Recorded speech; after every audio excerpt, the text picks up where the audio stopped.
Welcome everyone, and welcome back to Forward Operating Base Lake Fork. I'm Greg Hill, and I'm here to give you your weekly report ending on for November the 9th. Look, for the most part this last week, the Bassmasters Elite was out here for 2 days during the week and then both days on the weekend.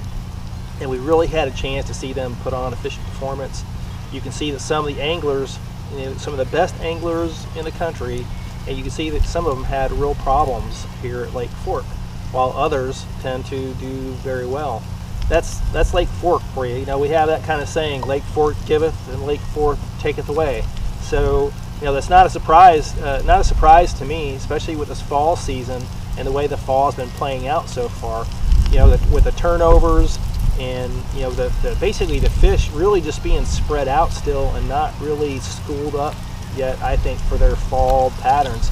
I'm going out looking with my electronics, and I use the same forward-looking electronics that they were talking about during the tournament. I can go out to areas, and I'm looking for, the majority of the days I'm looking for the bait fish. And when I'm seeing schools of bait fish that are actually have been turned up, and you can see it's fall right now. The wind's blowing pretty hard out here, and I'm getting a lot of leaves coming through, so you guys pay attention with me. But I'm looking for balls of bait fish in areas that are everywhere from 30 feet deep to 10 feet deep. And I'm looking for the balls that actually have fish positioned under them that I can see with my electronics. And when I see that, and I'm scouting around and I find that, I basically take my baits, and I'll go through the baits I've been throwing doing this. I'm throwing the baits out, letting them sink down through those schools, and then to whatever depth those schools of bait fish are, I'm running that spinner bait or the other baits underneath those schools of fish. So you've got these feeding fish that are staying underneath those bait fish, and they're hurting it. The electronics, you can kind of see it. You can actually see the fish cutting into these schools, and you know that they're actively feeding in this area. So, and the other thing is, I've got areas that are 30 feet of water right now that have 20 feet of trees in it. And those bait fish are moving around through this area. The bass, just like we saw in this late series, they're kind of suspending in these trees. Now for me, this is just a normal fall pattern for me, and that's why I like throwing the spinner baits that I'll show you here in a little bit. It's very easier on fork with all the timber to work a spinner bait down through that. And a lot of people, have gotten to throw chatter baits and throw in the bladed jigs. I mean, you can do that as well, but I tend to like the spinner baits better down in the trees. I think they come through the trees. a little better. So what am I doing all week? Look, I've got main lake points. I've got the main lake stretches that are along the bank on the main lake that just have big trees that are massed there. And with these bait fish moving up and down through these depth patterns, they're kind of hanging up in some of these trees, and the bass hang up there because they know the bait fish are going to come through there. So it's like a bass motel. They just kind of hang out there and they're waiting for the snack, to come by. So if you go out and if you're using your side imaging to find these trees, you can easily do that. I usually, as I'm trolling along, I can basically see the trees that have a lot of bait fish, have a lot of other fish in the trees. The big bright spot on those things on our side imaging, right? And so you find that, and then I go past it, I mark them, and I come back around with my forward-looking sonar, and I kind of pick it apart to decide whether it's something I'm going to fish or not. But I might find 15, 20 trees like that in a normal, just a couple hours going along. And that's, if you guys watched my my YouTube and saw my Instagram last week, I caught a share lunker last week, right after I caught a couple 5 and 7 pounders. I had almost, if you weighed up the fish that I had in about 3 hours, it was almost 50 pounds of fish. Now that wasn't a 5 fish, total. That was 4 and 5 pounders mixed into that. So, if I went back and looked at it and really thought if I had 5 of those fish, 10, 18, 23, probably almost 30 pounds of fish, in the top 5 fish there, so or even more. So anyway, but that was a great day fishing. It doesn't happen every day like that, but I just happened across the places that had a lot of the larger fish that were kind of schooled up in these trees.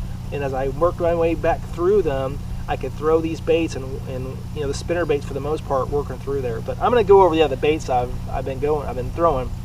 But I just want everybody to think about you coming out here to fall fish. I love fall fishing. You know, people are having, some people are talking about having problems fishing on the lake. I haven't had it. I went out yesterday for 3 hours and I caught quite a few fish in 3 hours. So I haven't had the challenges, but I think I'm fishing just a little differently, throwing the spinner baits down in these trees and down in these schools, and most people are throwing other baits. And I'm going to go the other baits I'm throwing, but I'm not catching as many fish as I am on the spinner baits. But so let's just talk about what I have been throwing. So the number one bait, look, I'm throwing a Booyah spinner bait, 1/2 ounce. I've got a couple of different trailers. This is just one of the trailers I had on it. This bladed jig has a more blue and white trailer that I think I had more success on. That's actually why I cut this one off. I wasn't having as much success with this trailer with the orange and green trailer on it. But I do that to give like a little difference in color. You know, you got to make your bait stand out a little bit. So sometimes I throw things that are completely different. But I was getting more with the blue silver trailer, and that's a Lake Fork Trophy Lures trailer that I'm throwing on that jig. But so the spinner baits, you know, the other thing is a Strike King 1/2 ounce. Now the difference between some of the, you see these two, you know, one's got a trailer hook on it and one doesn't. Now I am missing some fish on the spinner bait. I'll get a hit and I'll pop it, and I can feel it hit real hard, but they're not getting it. And I set the hook, and sometimes I've realized that when you get that hook, if you don't get the hook set, just keep reeling. Just keep reeling until you feel the pressure, and then reel and set into it. Because sometimes they're hitting it once, I think kind of wound it.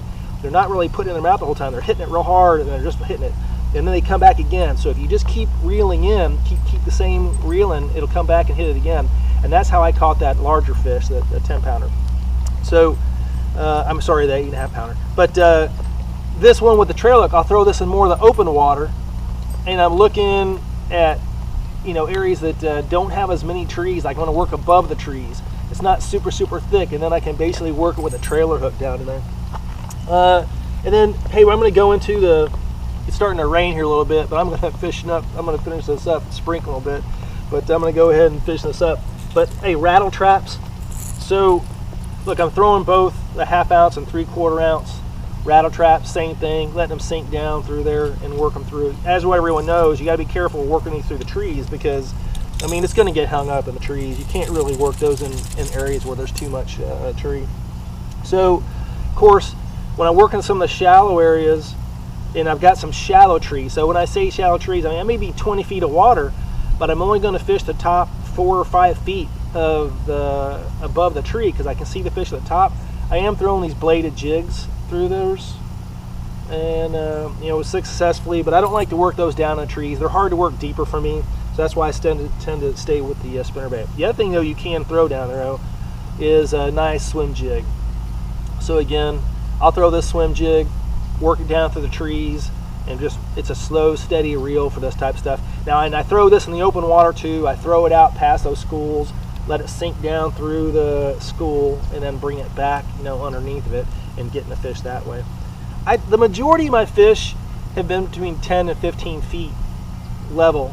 I've caught a couple bass a little deeper than that, you know, just slow rolling it. I'll be on the side of some dam or something in a old road bed, and throw it long wink down there. I let it sink all the way to the bottom, and I'm just slow rolling it back. And I've had some bites that way too in the deeper water, but not as much. 10 to 15 feet has been the depth, and that's even in the trees, you know. So if you've got 30 feet of water and a 20-foot tree, you got 10 feet above it. Those fish are kind of hanging out between that 10 and 15 foot range. At least that's what I've been seeing for the most part. Some of these trees come up, and the fish will position themselves right at the end of the top of the tree. They look like the tree will be sitting here, and you'll see a fish just sitting right here by the edge of the tree. They're just kind of waiting for something to come by. So, you know, whenever you see, that's why you get in this area and you see some isolated trees, throw those trees. The fish are generally going to be those trees. And then, look, you know, of course, you know, the big story here at Fork this weekend was, you know, basically the jerk bait bite. And I have been throwing those too. It's one of my son's favorite things to be fishing with. But I've thrown a deeper, it's a rattling rogue, a Smithwick rogue, and I throw Rapalas also. So I throw a couple of different jerk baits. But again, you know, trees have so many, you get hung up on those things so much time. You really got to be working through there easily, and you got to work to the side of them sometimes. You put one of that thing with 3 treble hooks down to a big tree, it's just going to get snagged up. So when you see the pros out there throwing it, look, they're being super careful. They're working those things around the trees. You can see, if you watch the guys that were fishing them a lot, they're getting hung up a lot and have to snap it to get it undone and getting them off. But they did lose quite a few that I saw just watching the guys fish. And you could tell when it wasn't going to come off, they get over the top of it and jerk, and they just break it off. So, you have to kind of fish here on Fork with a bait that can get through the cover. And right now with these fish, and I'm doing the same thing, kind of targeting these tree areas. I'm not fishing the jerk baits as much as I am the spinner baits. So, and then look, so when all else fails and you really need to get deep into a big tree, I've been catching them on Senko. This is kind of just a white and green, kind of like a small bass, type color. I tend to throw it with the red hooks than the normal hooks. And look, I can take this and let it fall down. And I've been fishing this Senko bait in up to 20 feet of water. So I see the fish are in there. I throw in this bait. I let it settle back down through there, and I just work it back real slow. I can usually tell right away how they're reacting to the bait and kind of finding out if they're going to bite that or not. I usually start off throwing the spinner bait and then kind of work it with the spinner bait, and then I'll usually go to the Senko to get in there if it's a thicker tree. Again, the swimming jig can get down in there, but look, these 2 baits, again, this is obviously more weedless than the other one, so it just depends on how thick the tree is. So and then last thing, look, I caught some on top water, but there's not a lot of them. But I've been throwing this top water bait. Obviously, it's Whopper Popper, and it looks in the shad color. And I've actually caught those during the day. If I saw them schooling, you'll see them. I'm still seeing the schools come up to the top in a couple places. I throw that out there, and I was getting a couple bites on it that way. Not a lot, but I was getting some. So that really kind of wraps out what I've been doing. Now I would tell you, I've been catching a lot of crappie too. If anybody wants to go crappie fishing, I'm catching a slew of crappie. Just the crappie have turned back on. And when I say turn back on, I think for a while there you really had to work to catch 1 or 2 in some of these larger schools. It seems like this fall is kicking them into feeding mode again. They're coming together and they're basically eating a lot. They're a lot more aggressive right now than I've had for this past week. So I'm catching some huge crappie too. So if you're looking to do any bass fishing, looking to do any crappie fishing, please just give me a call. Go to my website, www.foblakefort.com. You can send me a message off there. You can go to my Instagram at FobLakeFort and send me a message on there. Look, I look forward to taking everybody fishing. Come on out here to Lake Fork. It's cloudy today. We had a little light mist. The wind's blowing a little bit. You can see the leaves coming off the trees. But it's just one of my favorite times to fish out here. The fish can get aggressive, and they hit the lures very hard. I haven't caught as many on the lipless as I had. Last year's couple places I've been going to, I haven't had it yet. I went to a place last year and caught probably a fish on every cast for almost 30 minutes. On lipless crankbaits, there were so many fish schooled in the area. It was just like one hit after hit, one hit after another. And they were everywhere from like a pound to 3 pounds. They weren't huge fish, but catching that many fish in that short a period of time is just a lot of fun. And it can happen out here in the fall when you come out here. You just kind of have to search around. It didn't happen for me the other day. It didn't happen for me last week. But I caught the bigger fish. Didn't catch as many ones, but was catching big fish. For me in this time period. When you catch an 8.5 pounder, a 6 pounder, 5 pounder, 7 pounders on a regular part during the day, I consider that a really good day. So look, give me a call, send me a message. Come on here to Lake Fork. Look, we're already starting to book up for the springtime for both the Airbnb and for guide fishing. So plan ahead for the fall.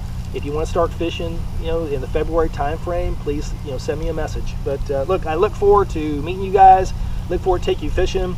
If you ever have any questions about fishing out here in Lake Fork, please give me a call. I live out here. I'm on the lake every day. I spend not every single day on the lake, but I'm on the lake most days, and I get a chance to really to see this lake from the weather periods that take place every day. Like the weather just changed today with the winds.